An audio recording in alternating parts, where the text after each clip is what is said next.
Goeiedag, baie welkom by Woordspieël. Vandag kyk ons saam in Eksodus hoofstuk 28 en ek gaan vir jou lees 28 vers 29 en die tema is Hoëpriester. Ek lees vir jou: sodoende dra Aaron die name van die stamme van Israel in die borsak oor sy hart, wanneer hy ingaan in die teenwoordigheid van die Here in die binneste heiligdom. So sal die Here voortdurend herinner word aan sy volk.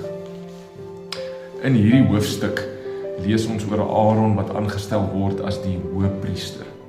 Hy word afgesonder, hy word gesalf, hy word toegerus om sy rol te vervul as 'n hoëpriester. Net soos met die tabernakel word die detail van sy klere aan Moses deurgegee om sekere goeders te simboliseer. Wat vir my uitstaan is die 2 half edelstene met die name van die stamme op gegrafeer, wat die priester op sy skouers moes dra, en dan die borskleed met die name van die stamme wat hy oor sy hart moes dra. Nou weer eens, net soos met die tabernakel, is hierdie 'n voorheenwysing na Jesus toe, die uiteindelike en die ware hoëpriester. Jesus is nie net die volmaakte offer nie, maar hy is ook die volmaakte hoëpriester wat hierdie offer bring. Hy kan dit doen want hy is volmaak gehoorsaam. Hy dra ook elke mens op sy skouers en op sy hart. Jesus se liefde vir ons is absoluut volmaak. Dag vir dag tree hy vir jou en vir my in. Dag vir dag het hy ons 'n naam op sy gedagtes, op sy hart, nie denkbeeldig op 'n klip gegrafeer wat hy op sy skouers en op sy hart, oor sy hart moet dra nie, maar werklik op sy hart, in sy gedagtes. Jesus se liefde is absoluut volmaak. Dag vir dag dra hy my op sy skouers en op sy hart.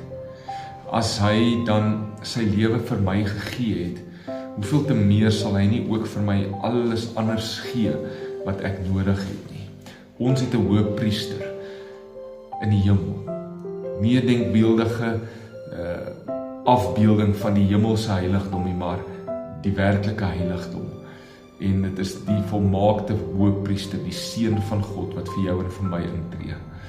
Mag ons weet dat ons naam op sy hart is en op sy lippe is, en dat ons sy gedagtes vul. Ons het die perfekte en die volmaakte ewige hoëpriester. Kom ons bid saam. Dankie Jesus dat U my op U hart en op U skouers dra. Dat U my nooit ooit vergeet nie, dat U altyd by my is en altyd vir my saak sal veg en sal intree. En sorg dat U plan met my lewe tot vervulling kom en dat dit wat U in my begin het, U ook sal volbring. Eer U daarvoor in Jesus naam. Amen. Here seën jou, mag jy 'n wonderlike dag hê. Tot volgende keer.